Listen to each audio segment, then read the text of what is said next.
Welcome to Spotlight. I'm Liz Waid. And I'm Colin Lowther.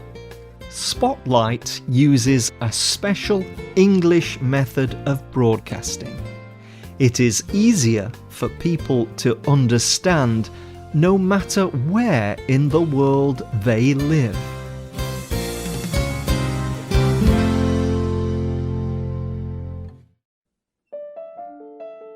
Once I knew only darkness and stillness.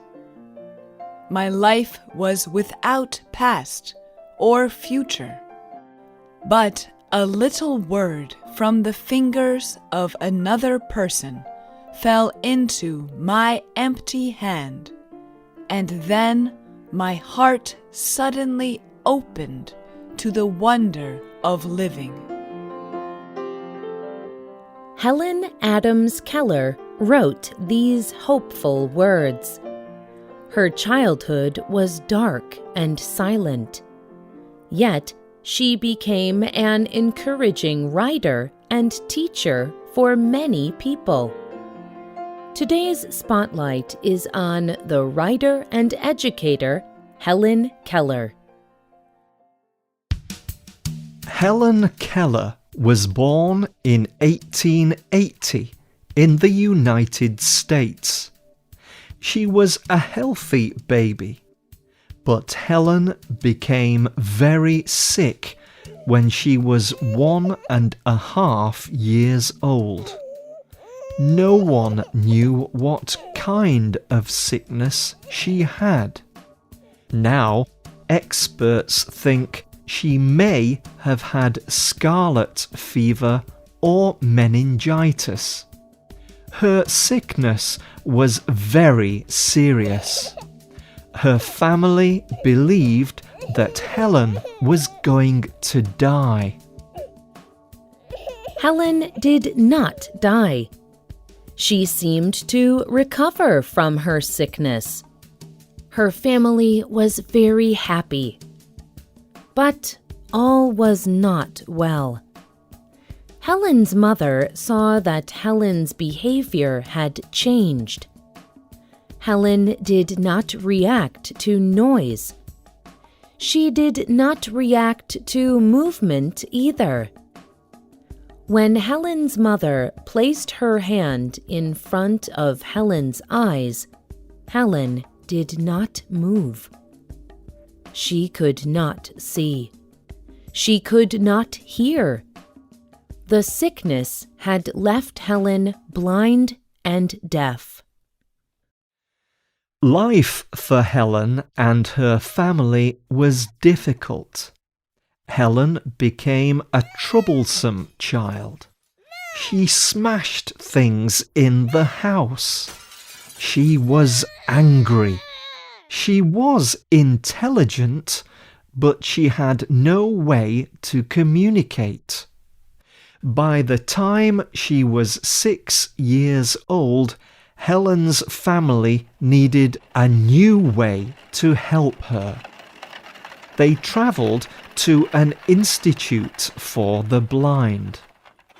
Doctors there said that Helen would never see or hear again. But the director of the institute told them not to lose hope. He said that Helen could learn. She only needed a teacher. This teacher was Anne Sullivan.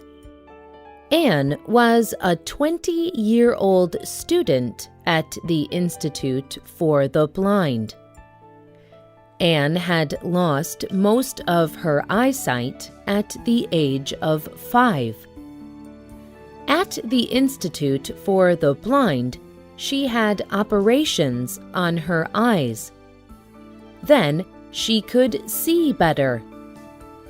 Anne went to live with the Keller family as Helen's teacher.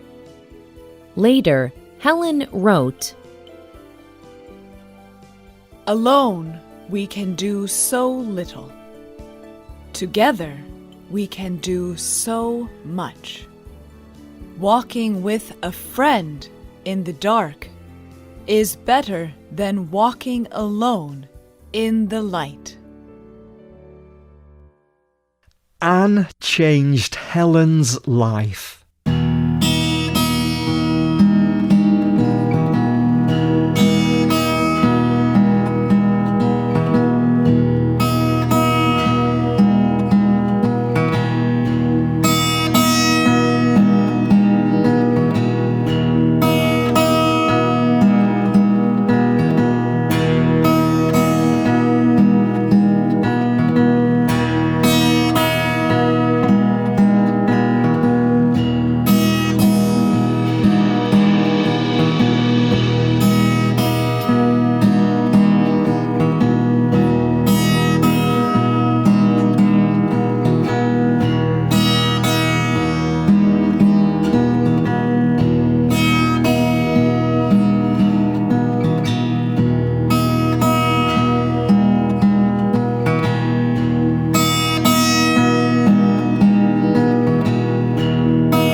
More and more, Anne continued to teach her words and their meanings.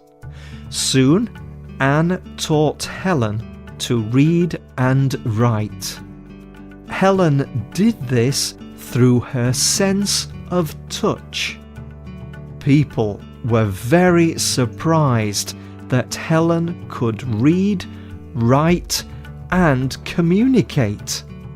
This was not common for blind people in the 1800s. But Helen did not ever give up. She wrote, "When we do the best we can, we never know what miracle is made in our life or in the life of another." In 1900, Helen went to Radcliffe College in England. Helen became the first deaf and blind person to earn a Bachelor of Arts degree. At college, Helen also began to write about her life. Helen wrote many books. Some of the books were about her life. Other books were about her Christian faith. Much of her writing was political.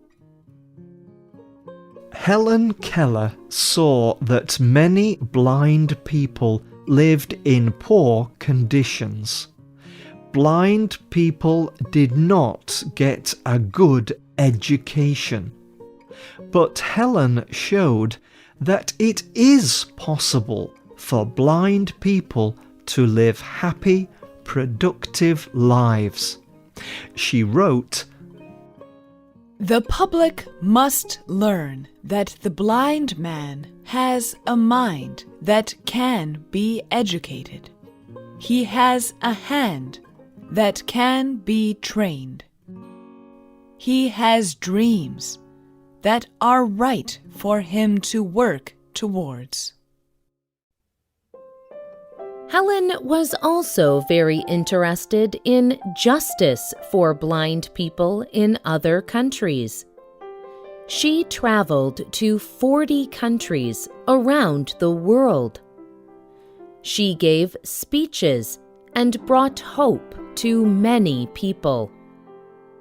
The communities that Helen Keller visited increased their efforts for blind people. Helen did not only work for justice for blind people. She did not like injustice of any kind. She worked for social rights, women's rights, and for peace. She believed that God created all people equal. She thought that all people had equal rights to a good life. She said, "The world is full of suffering, but it is also full of overcoming suffering. I am only one, but still I am one. I cannot do everything, but still I can do something." Helen Keller kept writing and giving speeches until she was an old woman. She won many awards and knew many famous people. But after she turned 80, Helen had some health problems. She moved back to her home and lived simply.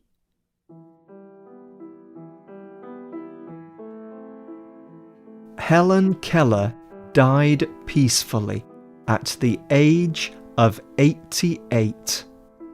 Her life brought hope and courage to millions of people, and she continues to encourage people all around the world with wise words such as these. True happiness is not found through helping yourself, but through faithfulness to a good purpose. The best and most beautiful things in life cannot be seen or touched. They are felt in the heart.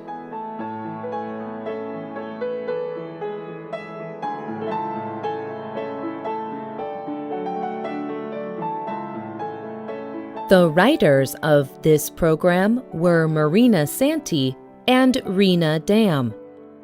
The producer of this program was Rena Dam. The voices you heard were from the United States and the United Kingdom. All quotes were adapted for this program and voiced by Spotlight. You can listen to this program again and read it on the internet at www.radioenglish.net. This program is called The Amazing Life of Helen Keller. You can also leave your comments on our website, or you can email us at radio@radioenglish.net. You can also find us on Facebook. Just search for Spotlight Radio. We hope you can join us again for the next Spotlight program. Goodbye.